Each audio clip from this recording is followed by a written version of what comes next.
Gabi sa atin mga kapamilya, narito po tayo ngayon ang special guest na walang iba kundi ang mother of charm na si Mami Junisha. Palakpakan po natin.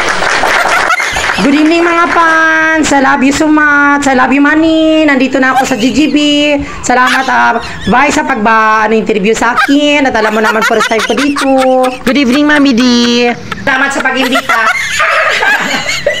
Botox po kayo, hindi?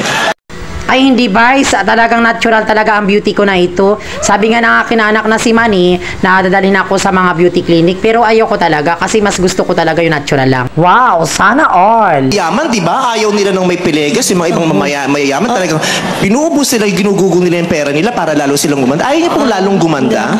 Kuntinto na ako, Vice, sa mukha ko. Ganito na talaga ang mukha ko. Natural yan, Vice, at saka wala talagang rituki yan. Kasi ayoko talaga magpaparituki dahil mas gusto ko yung natural. Yes, bongga yun. Ilang taon na ho ba kayo ngayon, Mami Junisha? Ha? Ilang taon na po kayo ngayon? Ngayon, Vice? Pas po, magkaiba ba yung edad nyo ngayon? Bukas? Secret!